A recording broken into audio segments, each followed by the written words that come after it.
Imagine buying a shiny new electric car and pulling up to a vegan restaurant for the latest plant-based burger, feeling like you're single-handedly saving the planet. But what if these trendy solutions aren't the environmental heroes they're made out to be? What if, behind the glossy marketing, they're actually creating new problems while failing to address the ones that matter most? Let's dive into the truth behind electric vehicles and fake meat to uncover whether they're truly sustainable or just distractions. Electric vehicles have been marketed as a silver bullet for climate change. Sleek, zero-emission cars gliding down the streets, seemingly breaking our dependence on fossil fuels. But the story is more complicated. First, the batteries that power EVs require materials like lithium, cobalt, and nickel. Mining these metals destroys ecosystems, pollutes water sources, and carries a hefty carbon footprint, particularly in regions with lax environmental regulations. So, while EVs may eliminate tailpipe emissions, their production process leaves a significant environmental impact. Then there's the electricity that powers these vehicles.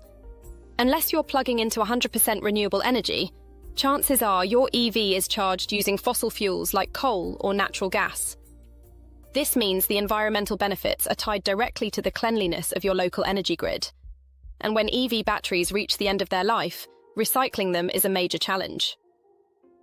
With limited recycling technology, many batteries end up as hazardous waste, raising concerns about long-term sustainability.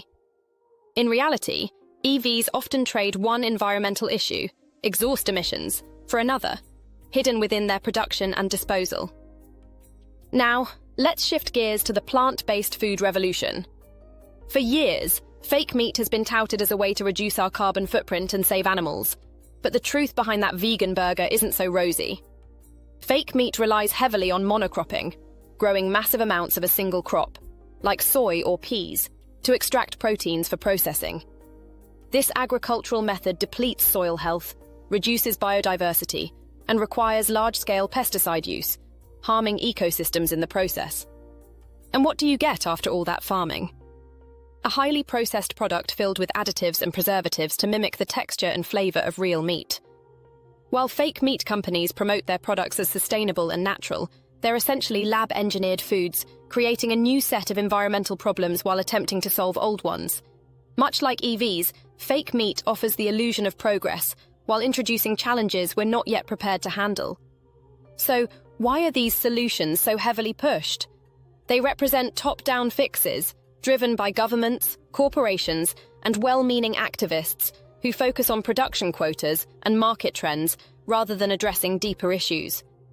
Politicians love touting how many EVs are on the road or how many plant-based burgers are sold, but they often overlook the unintended consequences.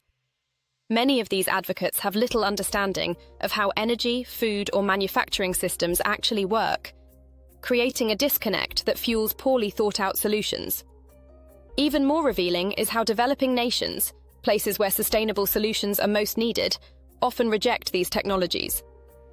Degraded EV batteries and over-processed fake meat are impractical for regions dealing with economic instability and resource scarcity.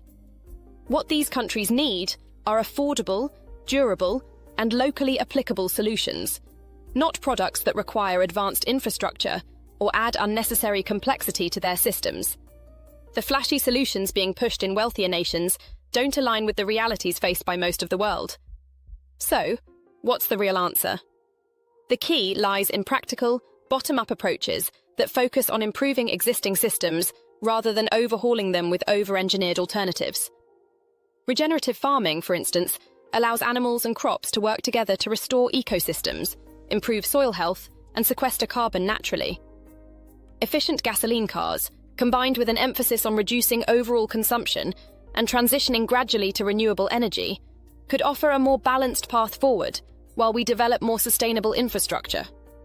The bottom line is this: both electric vehicles and fake meat are overhyped trends that create new sets of challenges while failing to address core issues like overconsumption and unsustainable systems. Real progress doesn't come from swapping one problem for another. It comes from practical, scalable solutions that benefit people and the planet. By focusing on regenerative farming, efficient energy use, and reducing waste, we can work toward a truly sustainable future, one that isn't built on empty promises or flashy marketing campaigns. Let's stop chasing illusions and start prioritizing solutions that work for everyone, not just for appearances.